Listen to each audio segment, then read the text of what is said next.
मैंने सोचा कि मैं रवि को फोन करूं। मैंने उसी समय फोन किया। रवि ने कुछ देर बाद फोन उठाया। मेरे कुछ पूछने के पहले ही रवि ने कहा कि मुझे कुछ काम आ गया है, बस थोड़ी देर में आता हूँ। इतना कहकर रवि ने फोन काट दिया।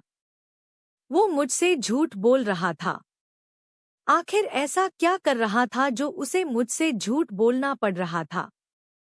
मैं अपने आंसू रोक रही थी, अपने दिल को समझा रही थी कि रवि से बैठकर एक बार बात कर ले, अभी से कुछ भी मत सोच, शायद कुछ और बात होगी।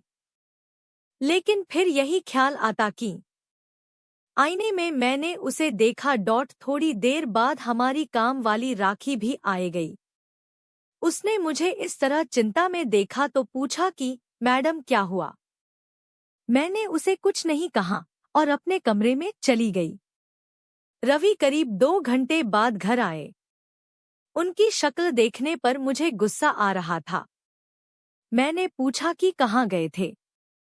वो बोले ऐसे ही कुछ काम आ गया था। वो फिर मुझसे झूठ बोल रहा था। मुझे बहुत गुस्सा आ रहा था, लेकिन मैंने अपने गुस्से पर काबू किया क्योंकि घर में राखी थी। मैं नहीं चाहती थी कि यह बात बाहर जाए। मैंने सोचा कि रात में इस बारे में रवि से बात करूंगी। हम लोग दोनों खाने के लिए टेबल पर बैठे थे। राखी खाना लगा रही थी। खाने लगाने के बाद राखी बोली कि साहब बहुत अच्छा काम किया आज आपने। रवि बोले कि थोड़ा और लेट होते तो बस छूट जाती, इसलिए मैं आते ही चला गया। मैंने पूछा क्या बात हो रही है? राखी बोली कि मैडम वो लड़की था यहाँ पड़ोस में, उनके यहाँ काम करती थी और रहती थी। मैंने उनकी बात काटते हुए कहा हाँ, सोसाइटी में बात में सुबह से नहीं है। कहाँ है?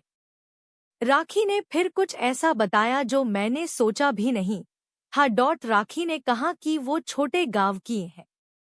घर की हालत ठीक ना होने के कारण उसे यहाँ काम करना पड़ रहा था। लड़की अपने घर जाना चाहती थी, लेकिन उस घर की मालकिन उसे जाने नहीं दे रही थी। उसे पैसे भी नहीं दे रहे थे। उस घर में दिन रात उसे 8 लोगों का काम करना पड़ता था। जब वो काम पर लगी थी तब सिर्फ 2 ही लोग थे, लेकिन थोड़े दिन बाद 8 लोग आ गए। उन्हीं के परिवार के। उसने काम छोड़ने और जाने को कहा तो उन्होंने उसे कहा कि तुम नहीं जा सकती जब तक हमें कोई और दूसरी काम करने वाली नहीं मिलती। उसके पैसे भी नहीं दिए। काम करने वाली मिलना मुश्किल है, वो भी इतने बड़े परिवार के लिए। वो कैसे भी यहाँ से निकलना चाहती थी। उस घर की मालकिन उस पर नजर रखती थी। उसकी हालत के बारे में मुझे पता चला। वो उस दिन सुबह आपके जाने के बाद यहाँ आ गई है। आप लोग गए तब भी वो यही थी, बहुत रो रही थी। मैंने साहब को सारी बात बताई। अभी आपसे ज्यादा मैं साहब को जानती हूँ, इसलिए मैंने आपको नहीं उन्हें बताया। उसकी मदद करने को कहा, इसलिए साहब उसे उसकी घर की बस में बैठाकर अभी आए।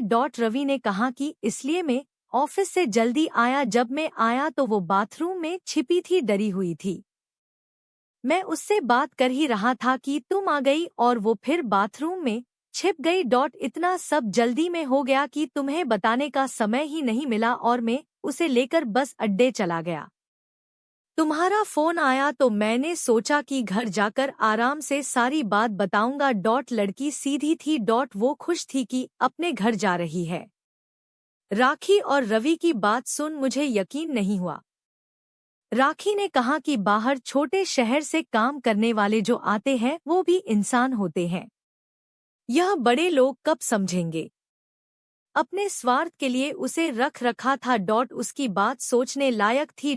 इसी के साथ ही मेरे दिल ने एक तसल्ली भरी सांस भी ली। मैंने मेरे पति को कितना गलत समझा। उसने एक सीधी लड़की की मदद की। मैंने राखी को कहा कि अगर अब कभी भी तुम्हें ऐसा कोई और दिखाई दे तो तुम मुझे भी बेफिक्र होकर कह सकती हो। हम इंसान हैं, सभी अपना जीवन अपने हिसाब से जीने का हद रखते हैं। आपको यह कहानी कैसी लगी कमेंट कर हमें जरूर बताएं। इसी तरह की अच्छी कहानियाँ आप यहाँ पढ़ सकते हैं। हमें प्यार और सपोर्ट करते रहिए।